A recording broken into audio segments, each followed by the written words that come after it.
what was going on through your mind? Was it something that felt different? A lot of it was pain too. I just been through the ringer for a while. Psych wards and detoxing off of stimulants is not fun. All of my just brain chemicals are depleted, so I'm just depressed all the time. Getting high, it wasn't even really doing anything. It was like nothing like the first couple times I got high, right? I was just getting high to like feel baseline, basically. Rock bottom helps. And community was huge. Being around young people that were excited to stay sober. They were excited about the idea of what their life would look like if they were able to get sober and stay sober at 20 years old. If I did this, I could change my life. And I rode that idea, man. Like I stuck that idea in my head and I glued it into my brain and I didn't let it come out. And I rode it all the way to med school. I rode it all the way to 100-mile races. Is that going to make it easier?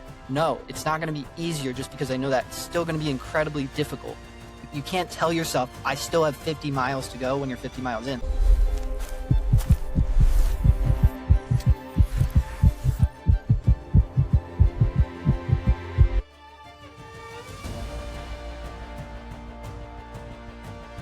Welcome back to the Saving Sapiens Podcast. Today, we have a special guest for a White Coat Special medical student and ultramarathoner, David Millar, will be sharing with us some perspectives on life, recovery, success, and the journey through some of life's hardest challenges. Welcome to the podcast, David. Thank you so much for having me. I guess I just want to say we know each other because of Matt helped me out with my MCAT back in the day. So I want to start. I guess I just want to start out by saying, like, if anyone's looking for help on the MCAT, this is your guy right here. Appreciate that. Now, all props to you on the hard work. You know, the medical training path is a very unique choice in life that requires some very brutal level of intensity and dedication.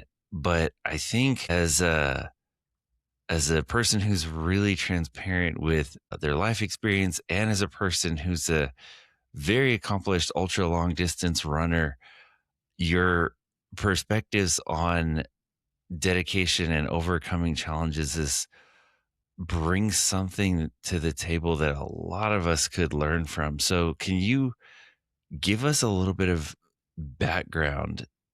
Forget being a med student, forget being a successful runner. Take us back a few years. What did life used to look like for you?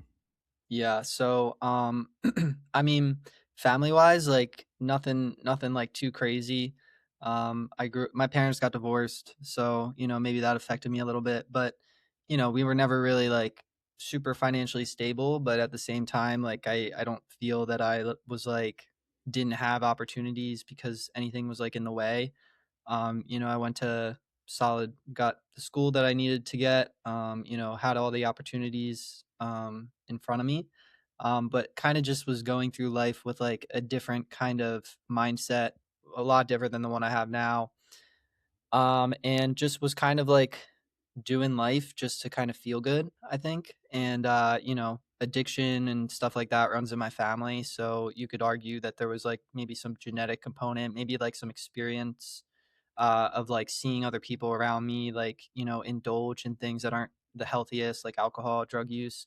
Um, and, I think that I was just a kid and I, wanted to fit in and I wanted to be cool and I wanted to, do what everybody else was doing. And, at the time in high school, like that was like partying and stuff like that. And, it's just like, it reacts differently in my body. Things that take me out of myself, like I have this reaction to, it's almost like an allergic reaction. And I just can't stop when I start. I can't stop. And I have I have a handful of evidence on that because, throughout my journey of getting clean and sober, I would relapse and go back out and fail and fail and fail and pick up again and tell myself, I can do this normally. I know I can, willpower, discipline, I don't think that's really an issue because you know, you look at me now, it's like I'm running 100-mile races. I'm in med school. I have like a side business. You know, I have a lot of willpower. I've always had a lot of willpower, but it wasn't a willpower thing. It was a, you know, like I said, like a reaction to the way that things made me feel. I am very like sensitive to that. And when I ingest things that take me out of myself, I just can't get enough of it. And that was my experience from the first time I had a sip of beer. And I remember it like it was yesterday, because it was like a white light moment for me. It was like a almost like a spiritual experience. It did something for me that I had no idea anything could do for me, and it removed things from me that I didn't even know I was struggling with. I didn't even know I was carrying them on my back for years and years and years. It just felt normal to me. All the things that I had just like, you know, crumbled up in a ball and just stuffed under my skin. And, you know, I took that drink and it was alleviated. And it was such a strong experience that it would lead me to, you know, continue chasing it and chasing it and, you know, using different substances to find it, using stronger substances, you know, and really just sacrificing everything, sacrificing family, sacrificing finances, sacrificing my health, my mental health, my physical health, um, all in pursuit of chasing a feeling and, you know, getting out of myself. So that led me to, you know, eventually I started out drinking. And, you know, I was still like kind of able to keep it together, went to undergrad, never really wanted to be a doctor. At the time I was actually in a nursing program. And, you know, my drinking got worse when I went to college, and I started using drugs. I started using drugs in high school, but really started using drugs in college, and dropped out of college because I couldn't keep it together. And you know, my best thinking at the time like got me in my college dorm room alone, just doing cocaine and drinking vodka at like 8 in the morning, not sleeping for days, and just like being like out of my mind. And you know, eventually people noticed, and you know, I took a leave from school, so basically dropped out, came home, and just kind of like I was just kind of done at that point, because like college was the only thing I really had like going for me. And came home and just I remember on the car ride home, my mom picked me up, and I just made the decision that I was just gonna get high for the rest of my life, because that was the only thing that took like my pain away. And I was just in this like very victimized mindset. You know, everything was happening to me, not for me. And went home and did just that. And for obvious reasons, you know, you can predict that that's not a good, you know, decision to make. And you know, it led me to, you know, getting kicked out of the house, being very manipulative, stealing money, you know, almost getting like in really big trouble from like law and stuff like that. Thank God none of that is on my record or anything. And you know, just homeless, eventually resorting to like cheaper drugs like crack cocaine, and just like didn't care, man. Just didn't care. I was just down to like if my life was if I didn't wake up in the morning, like I was cool with that, you know. And in and out of psychiatric wards many of times, because I would just be out of my mind. I was using stimulants, so I'd be up for days and just saying like the craziest things, trying to take my life on multiple occasions, going to psych wards, being like involuntarily committed to psych wards, so I couldn't even like leave. So I'd be like going through an awful detox in a psych ward, and I hated psych wards. They were the so one thing I like hated, and I'd wake up and I'd just be like, I'm not coming back here again. Like I would promise myself, I promise I'm not coming back here again. Like everything's like drilled to the floor, so you can't like freak out and throw stuff. They don't even give you like shoelaces. You're in paper scrubs because they don't want you to hurt yourself. And I hated it, man. And I was just like, I'm never coming back here. And I would leave, dude, and I'd tell myself I'm gonna stay sober this time, and I'd just go back. And I was just caught in this vicious cycle that a lot of people are caught in. A lot of people struggle with this. And you know, by something other than myself, not sure how, but you know, I was able to go to rehab. I think it was the fifth time I went down to Florida. Big like rehab hub down there, a lot of recovery. And you know, I by God's grace or whatever you want to say, like I was put in this facility, and I was around people for the first time who were my age. I was 19, I was 20 years old this time around, but I started going into rehab like 18, 19. So 20 years old, rehabs can be like a variety of people, but at this specific one, there was young people, and they were fired up about staying sober. They were really excited about it, and I didn't know how somebody could be excited about like not drinking. Like drinking was everything to me. Getting high was everything to me. And just through a process of being around those people and becoming a little bit more open-minded, my life has blossomed into what it is now. So Can you talk with us about what was going on through your mind when that final journey towards recovery started? Was it something that felt different inside? Was it the community outside? Was it a combination of those things?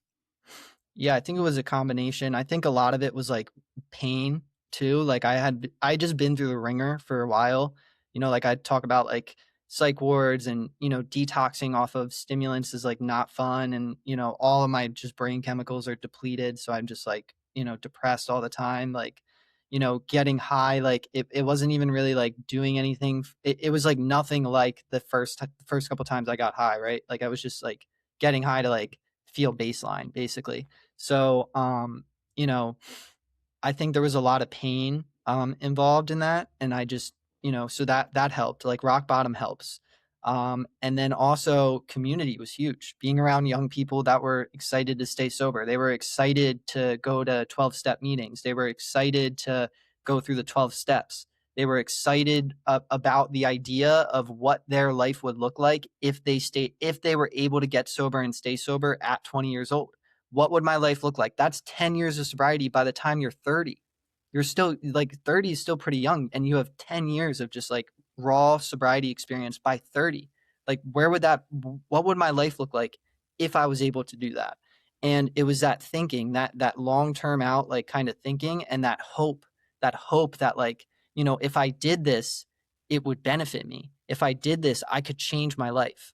And I rode that idea, man. Like I stuck that idea in my head and I glued it into my brain, and I didn't let it come out. And I rode it all the way to med school. I rode it all the way to 100-mile races. I rode it all the way to a coaching business online. Um, you know, retying bonds with my family. Like I just loved the idea of that, and it just inspired me so much, and it just lit this like fire inside of me of like there is a way through this. And I know that it is the right way forward. I know that not drinking alcohol and doing drugs is the right way forward. I know it is going to do nothing other than benefit me. Is that going to make it easier? No, it's not going to be easier, just because I know that it's still going to be incredibly difficult. But I know that this is the best way forward. And I need to just pick up my suffering, and I need to just walk uphill. And, despite it being difficult, I need to go through it because it is the best way forward. And then also, at 12-step meetings, like you see people that have the 10 years sober. You see people that have 15 years sober, and you hear them talk about their story. You hear them talk about being incarcerated. You hear them talk about all these terrible things that they stealing money, like, being a bad parent, being a bad son. And you relate to that, and you look at where their life's at now, and it's just like they're totally different, and they're happy. Like they're happy. You can see it on their face. Like they're excited. They wake up excited. I wanted to wake up excited. Like I was waking up as a victim. I was waking up depressed. I was waking up hating myself. I wanted to wake up excited. So I saw these guys that were just like lit up. They were coming to the same 12-step meeting every single week for 10 years, and they're still excited to be there. I was like, how does that happen? How can somebody be that way? And it's just like it's through sobriety that happens. It's through years and years and years of doing this, years and years of self-reflection, of working 12 steps, of getting more in touch with yourself, and in touch spiritually. And I saw that, and I saw what those people were doing, and I was like, I'm going to do that because I want that.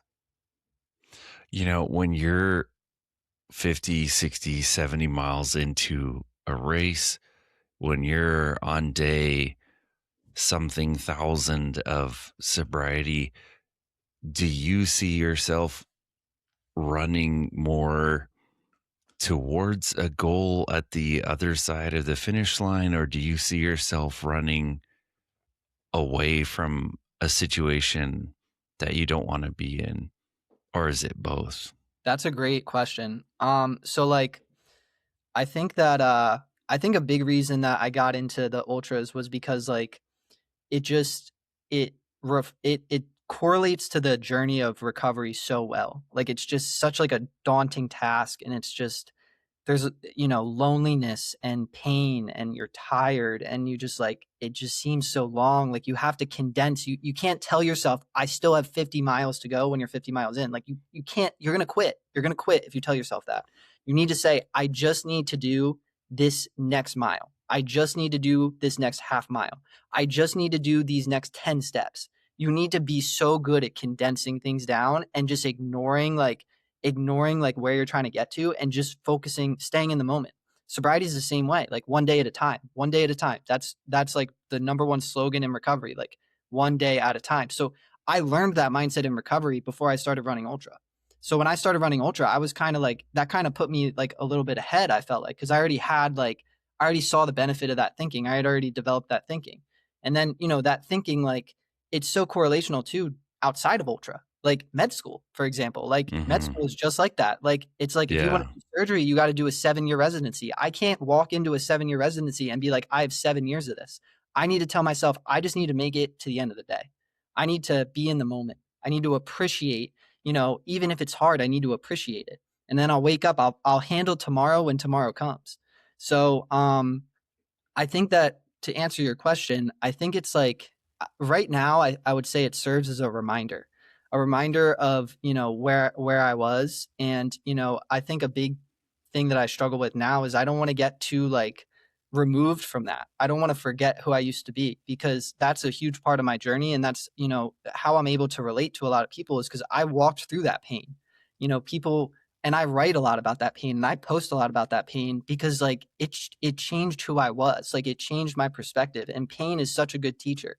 And I really believe that I need to continue putting myself through situations that make me think about what I went through and make me reflect and remember. Because when life starts to get good, right? Like when you get that white coat on your back, when you cross the finish line of the 100-mile race, when you're making money off Instagram, when you're like doing all these things, it's like you can forget.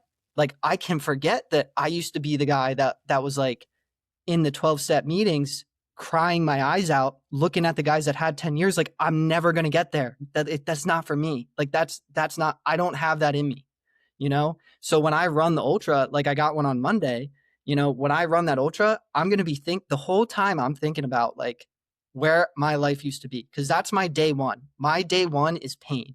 My day one is that first 2 years of sobriety where I woke up every day and had to fight this thing and had to like confide in people and was challenged and walked through like just suffering. Like that's what the ultras kind of remind me of. And they take me back to that, and I'm able to like reflect, and I'm able to remember where I came from, and it just puts everything else into perspective. The path forward through medicine is such a long journey. I have never run an ultra marathon, and I have so much respect for the dedication and fierceness that it takes to get through it. But I can relate on the medical training side to the notion that a lot of times it's not helpful to think about how many more steps you have ahead of you when you're, taking your shelf exams. It's true that someday you're going to be done with all your shelf exams. You're going to have your board exams behind you. And for me, now that my board exams are behind me, it feels good to have crossed those finish lines. But man, having that immediate goal and being able to focus on the next mile in the journey is a perspective that I know has been something I've had to learn through medical education. I wonder sometimes if there are ways for people who have hit rock bottom to hear from the journey that you've been on, from the journey that somebody who's gone through what you have gone through can be like. But I also wonder for those of us who maybe feel like we haven't experienced the kind of direct encounter with hitting rock bottom, or with experiencing the kind of substance use that would reset our baseline in our brain, like you were saying, with once that pattern is established and trying to sort of climb back up to ground level. But the real interaction with life, the challenges of life, the pain of either where we start in life, or hardships with ourselves, hardships with health, hardships with loved ones. What kind of perspective do you feel like your journey is able to give to other people? Have you learned specifically in this way of motivating yourself, both to wake up for an ultra and to know while you're running that your life will never go back, that you're never going to let yourself go back to where you came from? Yeah, so it's a good question. So I think that like, online, I think I try to speak to people that are like struggling directly with addiction. Most people that are have hit rock bottom. And the thing about rock bottom is that like it's not like a fixed place. Like there's a saying that rock bottom always has a trap door. So like, if I picked up right now and went back out, it's just like I'm sure I would find a new rock bottom like rather quickly. So I don't really think that it's about like rock bottom necessarily. I think it's about like your just perspective on life. So in terms of like the addicts that I talk to a lot, like online, like I always say to them that you have your brain has like a way of thinking where it's like it's almost like a OCD kind of thing. Like you're very obsessive and you feel things very deeply. I have this idea that like, addicts like aren't even really addicted to like it's more of like a me problem than it is like a drug and alcohol problem, if that makes sense. Because when you remove like I'm using drugs and alcohol for a problem that I have within myself. So when I remove drugs and alcohol from me, I get worse. Like I get worse. I start falling deeper and deeper into like the mental turmoil, right? So if you can figure out a way to redirect a lot of that obsessiveness towards something that serves not only you but serves the world, like medicine, like sharing your story, like I'm not saying like it needs to be like ultra marathons, like it could literally be anything, just anything that like is for the good of the world. I really believe that if you're able to harvest that addictive personality and point it towards something like that, you'll immediately start feeling the benefits of doing that. So that's really what I try to aim for when I'm talking to people that are more specific to like, I'm struggling with drugs and alcohol. But in terms of people that, haven't really had that experience and maybe like they've just, I think at the end of the day, it's just like perspective. And I think it's like just the willingness to, do difficult things. Like, and again, I'm not saying it has to be a 100-mile race. Like it doesn't. Like it could just be waking up early. Like it could just be like doing a cold plunge. It could just be like journaling every day. Like it's just like committing to something and doing it and being in a mindset where like, I know that this is hard, but I know that this is doing something for me that I can't see yet, but I will see like a year later from now, 2 years later from now, when all this accumulates. It's all about like that delayed gratification. I don't think you need like a super like, you don't need to go down to rock bottom. And to be honest, like I got sober at 20. So like I I was kind of saved by the people that I was going to 12 step with, because I'd hear them talking and I'd hear them talking about being in jail and, DUIs and getting charged. And, I would hear that and I'd relate to everything in their story up until that point. So what does that tell me? That tells me that if I kept going, like if I kept getting high till 25, dude, I would have been incarcerated because I got the same exact story as these guys. But the only difference is I was able to stop before I got down to that point. And that's only because like I related to people in the meetings that were sharing about that. And I was like, that's where my life was headed because I relate to their thinking. I relate to the things that they were doing. The only difference is I was able to take what they said and kind of like save myself like years and years of suffering. A lot of people don't get sober till they're like 40, like, and that's hard too. Cause it's just like, then you don't like, your time is almost limited, but it's also hard getting sober at 20 because it's like, well, the normal thing to do is to go out after the exam's done. The normal thing to do is to go out to the bar, but I can't do that. So that's a challenge too, So, I don't think that like rock bottom really has anything to do with this. I think that it's more so just like a willingness to and a commitment to wanting to be the best possible version of yourself and being okay with walking through the mud to get there. Because the reality is like a lot in my opinion, it's like a lot of the best things in life are to get to them. Like it's not going to be rainbows and sunshine. Like, unfortunately, we don't live, that's not the way that the world works. To achieve something that's like worth achieving, I honestly believe that there is going to be hardship along the way. There's going to be difficulty along the way. And you need to be willing to walk into that and be like, okay, I'm willing to suffer now so I can get to this end result.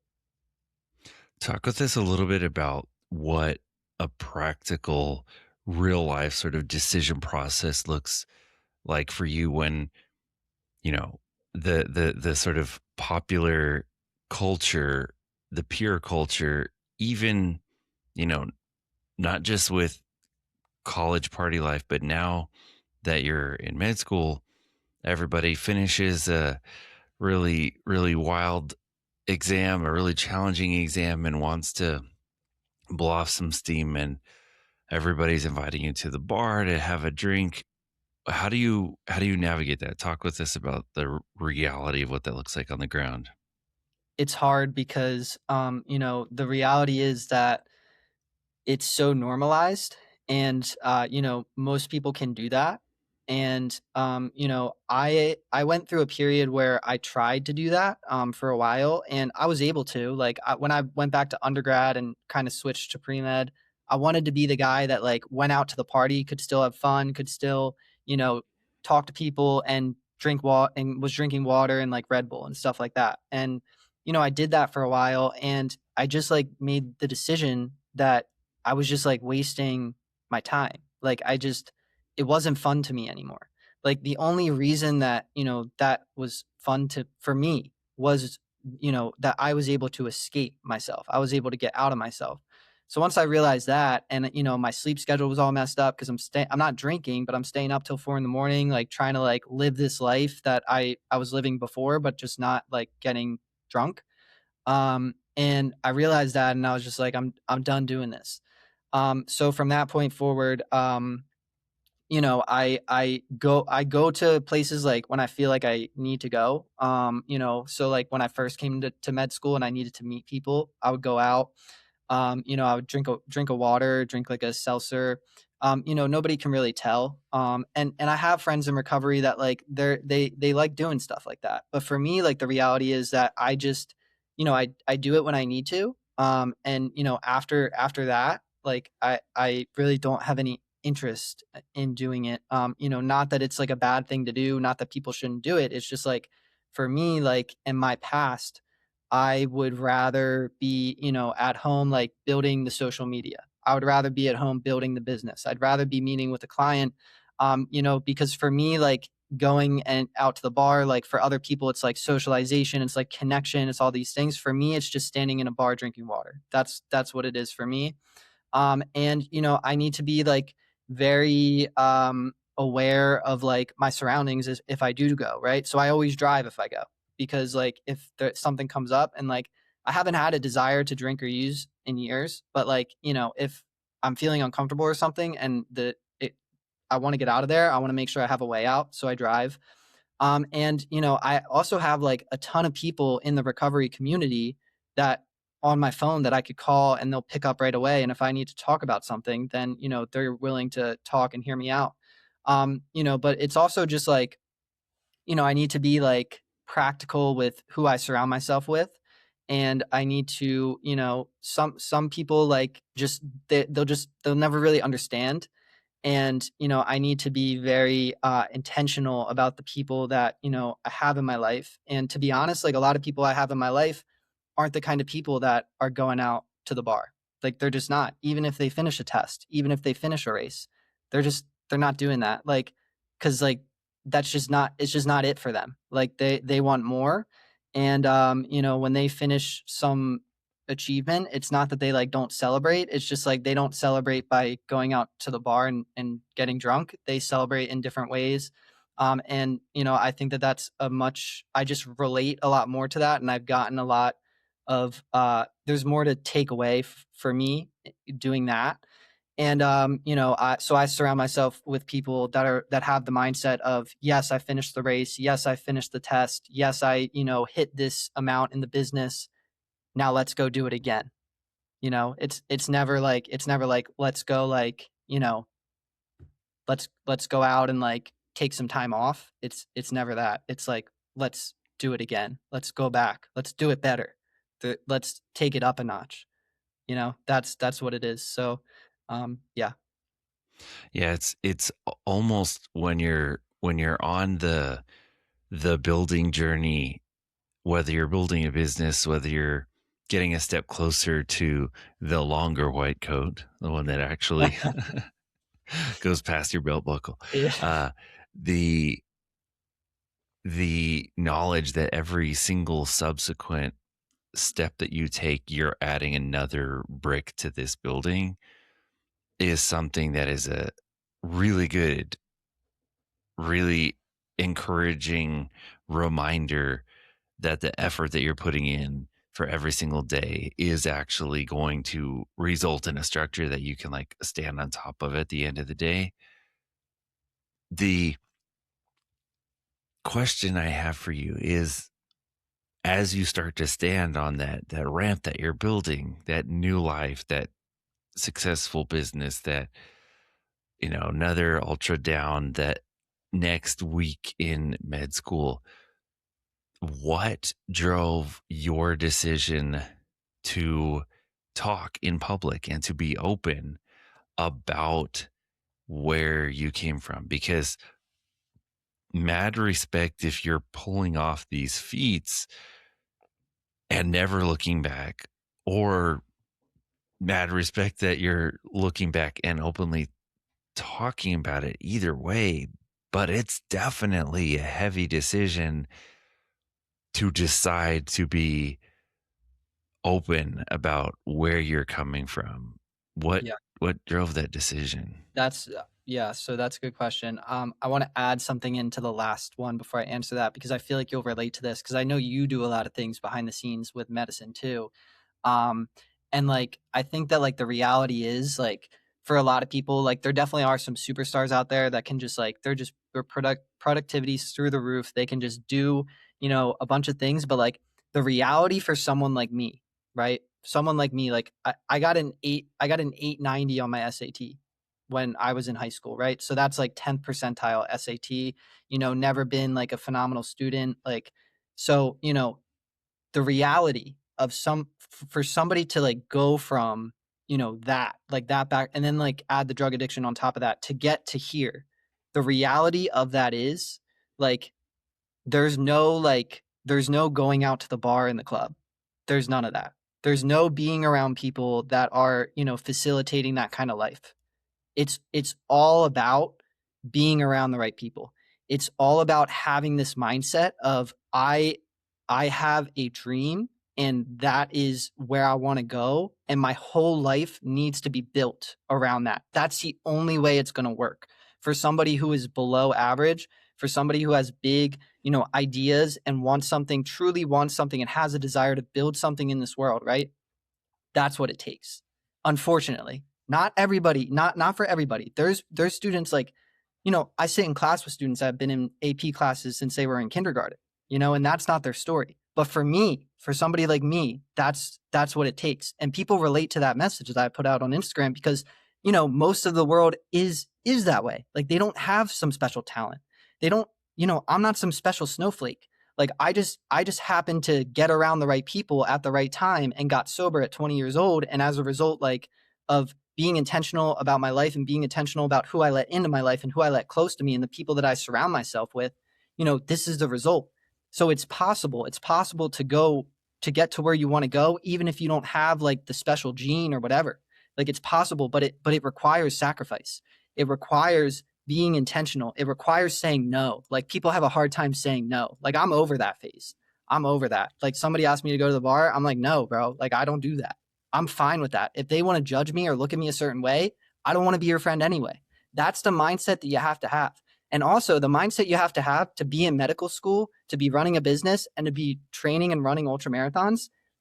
Like going to the bar and the club after exam, it doesn't fit into that equation. It just doesn't. It doesn't. And I'm sure it doesn't for you either, because you have a lot of stuff going on too.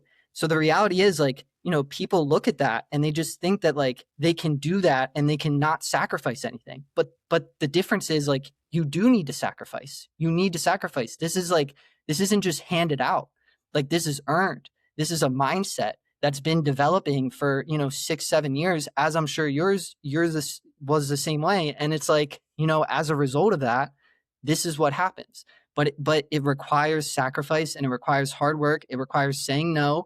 And it requires really being true to yourself and being like authentic and understanding like what it is, like why were you put on this world? Like why were you put on this planet? What why were you put here? What do you want to do? And just being true to that mission and staying on course to that mission, like all the time and not deviating. So, that's what it took for me. And, to talk openly about all this was a struggle because there's a lot of stigma around this. I actually crafted my medical school application all around my recovery because the reality is I wanted to be a doctor because of my experience in recovery. I went to 12-step meetings. I sat down with addicts when I had a year, when I had 2 years, and I helped people out, right? I talked to the 20-year-olds that were coming in that were just like me. Like, I don't know how I'm going to do this. I had the experience of like, that's medicine, bro. Like that's medicine. And I had that experience of helping people out and really like guiding people. And, I saw like my experience of going through healthcare as a patient, as somebody who was addicted. And, obviously like as with any process, like there's flaws. There's things that I think could have been better. There's things that I thought were very, very well done. And there's parts of it that saved my life too, but I saw that and I was like, and especially when I went back to school and I started doing clinicals for nursing, right? I was like, I think I want to be a doctor. So I crafted my whole application up about my recovery. I was like, I'm 5 years sober at the time. Like this is like, I'm involved in 12-step programs. I'm doing like, I advocate like my, a lot of my experience is built off around it. This is why I want to be a doctor. I thought it made a lot of sense. And I ran it by, a lot of people at my institution at the time, the pre-med advisors, and they were like, I don't think that you should say this because it comes off as a red flag. Because obviously like medical school is very stressful, and, they are looking for candidates that, even though I had 5 years sober at the time, it was like potentially still a red flag. Ran it by a few more people because again, like that's why I wanted to be a doctor. I wanted to talk about that. I'm most passionate about that. And, got the same response, checked out some like forums on Reddit. They're like, don't do it. So I didn't do it, man. I didn't. And I, luckily I had other things I could talk about, like the running. Like I had like, some research stuff. So I didn't talk about it at all. Some of my experiences were very like addiction relevant, but in terms of like my personal statement and stuff like that, I totally rewrote it. And it was a pain in the ass too, because like I had literally my application done and I had to go back and literally like my top like 3 like most important experiences like all had to be like rewritten. And I wrote a lot about running. I wrote a lot of different things and luckily still got in, and maybe I would have got in if I kept it how I had it. Like I'm not really sure, but I decided to swallow my pride and just let it fuel my fire even more. So once I got into medical school, then I was like, all right, I'm in now. Like they can't kick me out. So then I started talking about it. And to be honest, like I think it's made like a very big impact on the world because like there's a lot of people that struggle with this. There's a lot of people that struggle with this, and there's a lot of people that relate. And there's a lot of people that just like it's a vulnerable thing and a hard thing to talk about. And I think the biggest like motivator for me is that like I wish there was another 20-year-old when I was getting sober that I could open up my Instagram and see them talking about sobriety as passionately as I talk about it and getting as fired up as I get and have the experience of, I was here and now I'm here. I wish I could have saw that because that would have given me even more hope. I didn't know where this process was going to take me. I had no idea. Like I said, like I went into rehab and like I'd never thought about being a doctor. I'd never thought about running an ultramarathon. I'd never thought about any of the stuff that I'm doing now. I didn't know I had it in me. I didn't even know that I liked doing it. I didn't know. But this process has led me here. So really, like there's a quote, and the quote that I posted was, "I recover out loud, so others don't die in silence." I really think it's important for the younger generation to see that there's a way through this. If you're somebody who struggles with addiction, alcohol, it runs in your family. You you notice things when you drink. You notice you have more than your friends. You notice that you're buying drugs. You notice you're always the one pushing to buy drugs more so than your friends. If you notice that, there's a different way to live. And even if you don't have that problem, there's a different way to live in general. Like you don't have to do the normal thing. Like you don't have to. You don't have to go. There's other ways to have fun. Like is going out and drinking and getting drunk all the time, like is that even fun? Like is it really even fun? Because you're just intoxicated and you're just escaping yourself. Like is that really your idea of fun?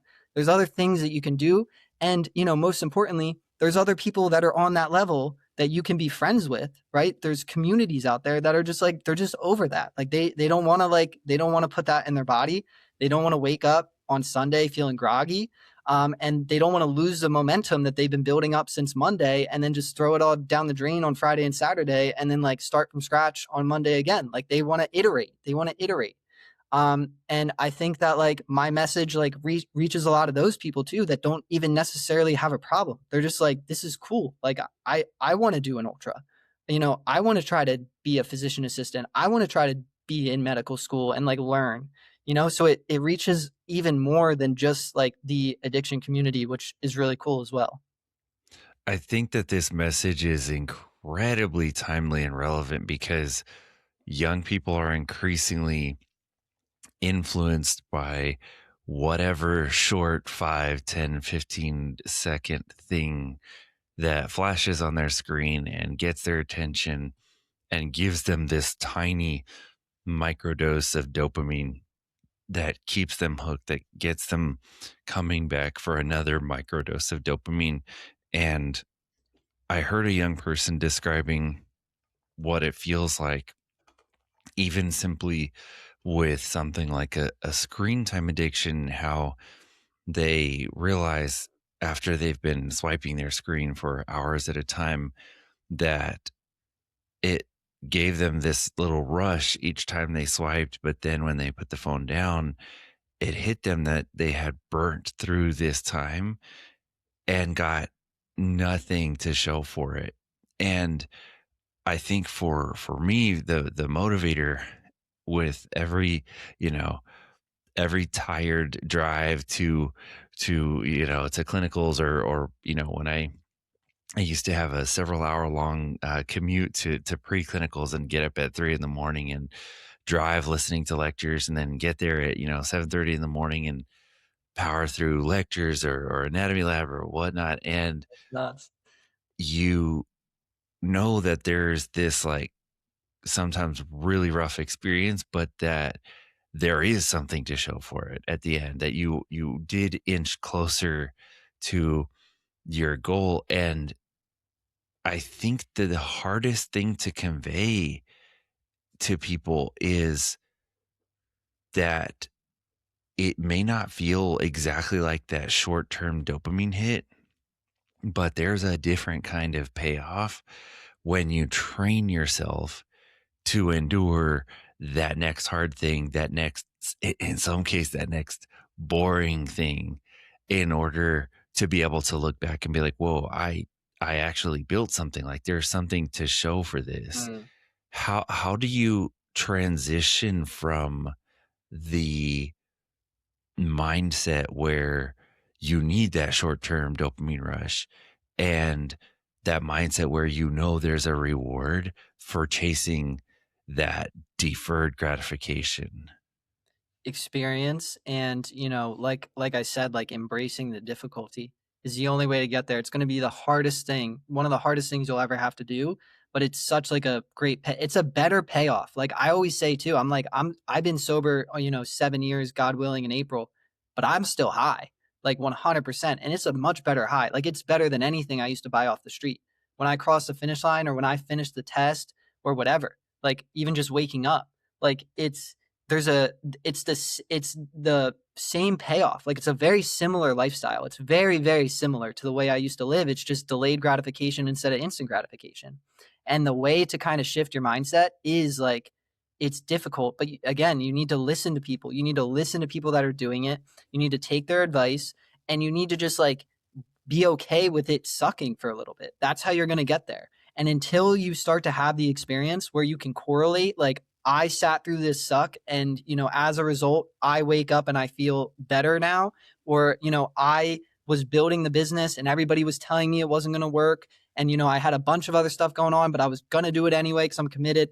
And then you look back after like a year and you're like, oh my gosh, like I've built something, even if it's not at the level you wanted it to be at, still like it's a tangible like result.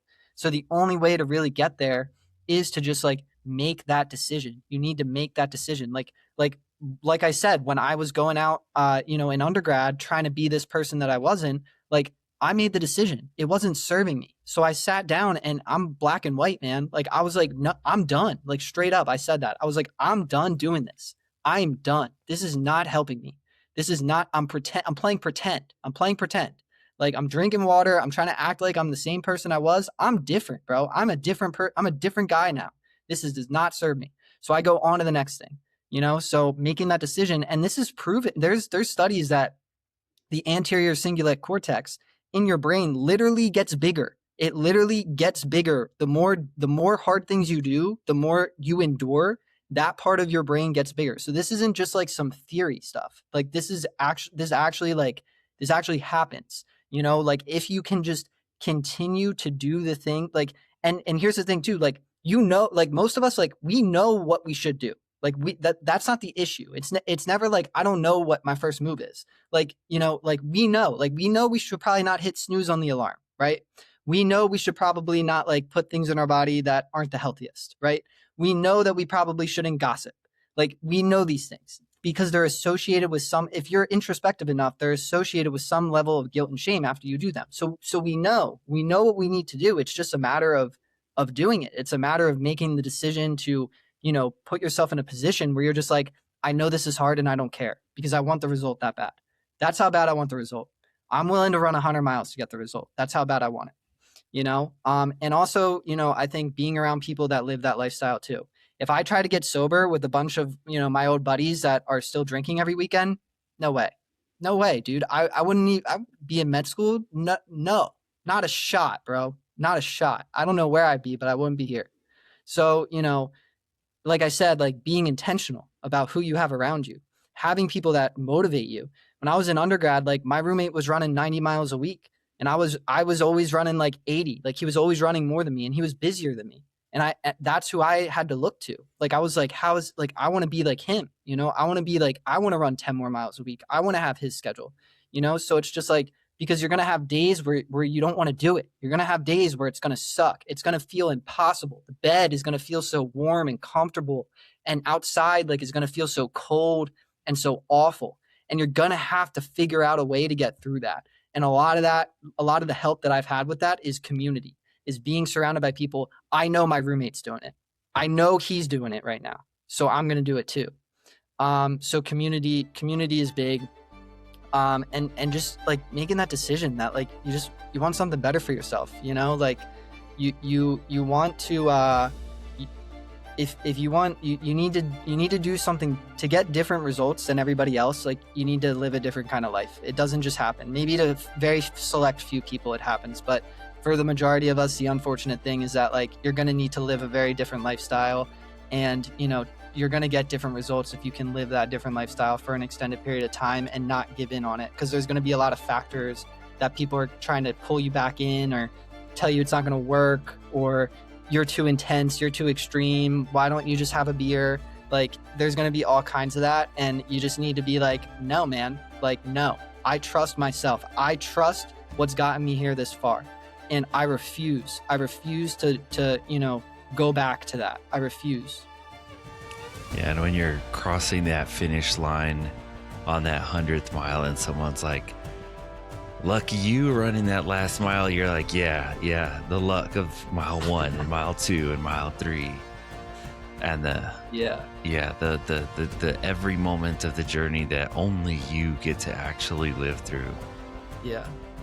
Thank you so much for taking the time to give us some perspective, to bring us in along your journey. It was awesome catching up with you again. I really appreciate it. You as well, man. You as well.